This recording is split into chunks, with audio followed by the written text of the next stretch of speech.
Thailand continues to attack Cambodia after ASEAN peace effort falters. A day before the General Border Committee meets to discuss a ceasefire, Thailand intensified shelling on Cambodian border provinces, including populated areas, escalating the conflict in a bid to strengthen its position before peace negotiations commence. One of the hardest-hit targets yesterday was Banteay Menchie Province's Phuket City, a bustling business hub, the largest border crossing, and one of the most populated areas neighboring Thailand. Cambodia and Thailand had agreed on Monday to convene the Joint General Border Committee, GBC, today to discuss a peaceful resolution to the conflict. This was reached at the special ASEAN foreign ministers meeting on the current situation between Cambodia and Thailand held in Kuala Lumpur the same day. However, the two nations have yet to agree on the venue, as Bangkok insisted on hosting the meeting in Chanthaburi province, while Cambodia asked that it be held in a third country, in Kuala Lumpur, citing security concerns stemming from fighting along the border. Since fighting erupted on December 7th, Thailand has rejected calls from the international community, including the US, the EU, and ASEAN, for a ceasefire. Instead, it has intensified airstrikes and the bombardment of border towns and cities, killing 21 Cambodian civilians and injuring 83 others. About 550,000 people have been forced to flee the attacks as of yesterday. For Thailand to consider stopping hostilities, it said Cambodia must first declare a ceasefire, which must be sincere, verifiable, and sustained, and cooperate in joint demining efforts along the border. Thailand has also refused to withdraw its troops from land it illegally occupied during the invasion. Ministry of National Defense spokeswoman Lieutenant General Mali Sochiata said Thai military forces yesterday launched a series of artillery shelling and aerial bombings targeting civilian areas in several provinces. She said that between 10:38 a.m. and 10:40 a.m., Thai forces fired 3 artillery shells into a residential area in Kon Damre, Nimit Commune, Phuket City. At 1:37 p.m., the Thai military continued shelling, firing 4 rounds into a densely populated residential area in Stoengbat village, Psar Kandal commune of Phuket.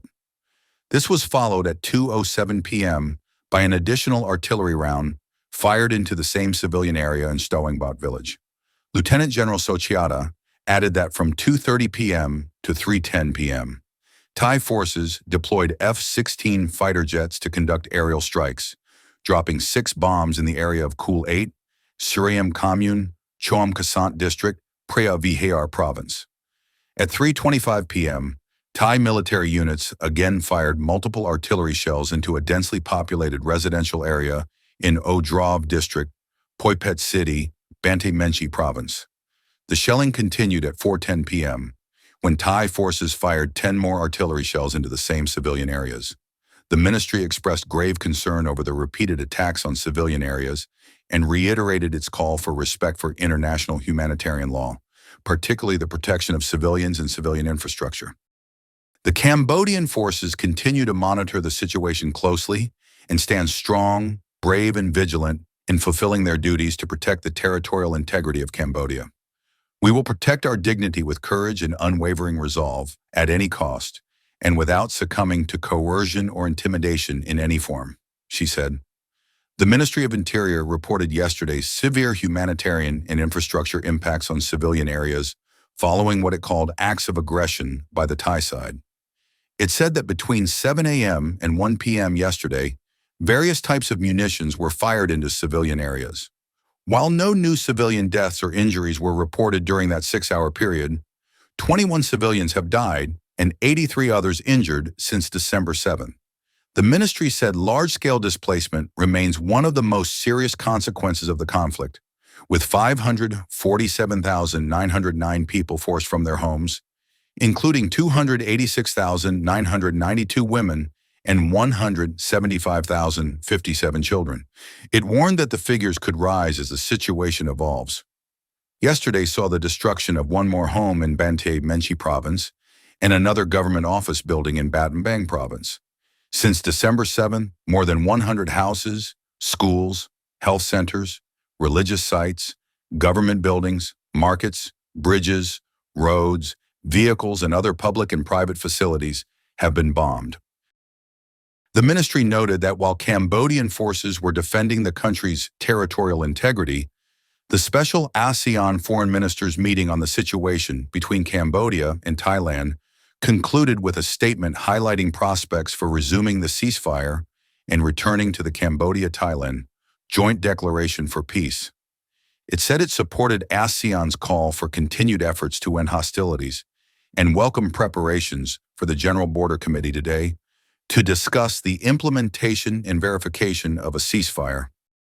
The ministry said it remained hopeful that the Thai side would demonstrate sincerity in implementing the ceasefire in line with ASEAN's objectives. It praised the unity of Cambodians in supporting defense efforts led by Senate President Hun Sen and Prime Minister Hun Manet, saying national solidarity has strengthened the Royal Cambodian Armed Forces and Border Protection Police as they defend the country. U.S. President Donald Trump, for the first time, stated that Thailand was responsible for the renewed hostilities with Cambodia, after both sides signed the Kuala Lumpur Peace Accord on October 26th. An event he witnessed speaking at a press conference yesterday. Trump said, "But you know I've solved 8 wars, and Thailand is starting to shape up. You know they started with Cambodia, they started up again." He added, "But there's a lot of hatred between those two people, and when there's hatred, there's.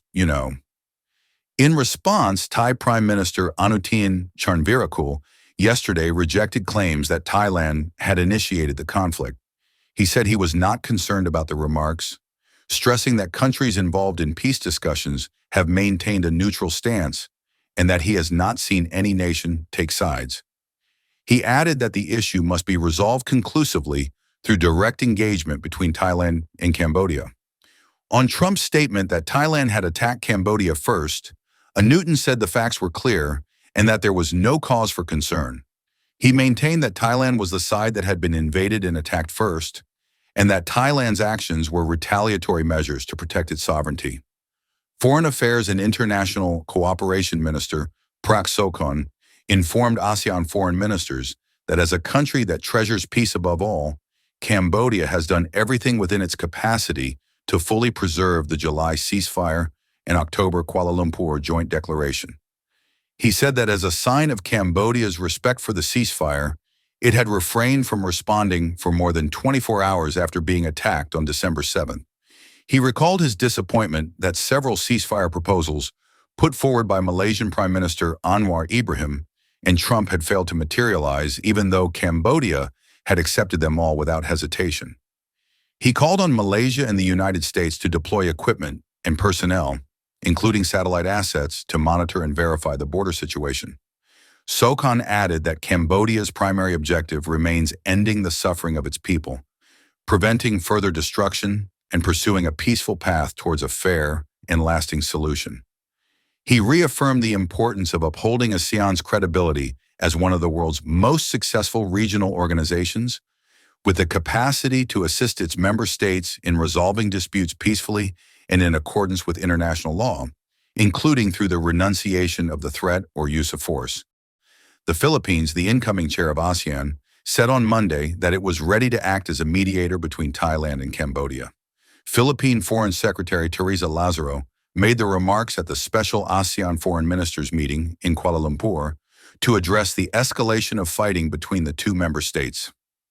Following the discussions today, the Philippines said that it is prepared to assume the role of facilitator or mediator between Cambodia and Thailand should both parties decide to make use of the good offices of the chair once the Philippines assumes the chairmanship in January 2026. The Department of Foreign Affairs said in a statement.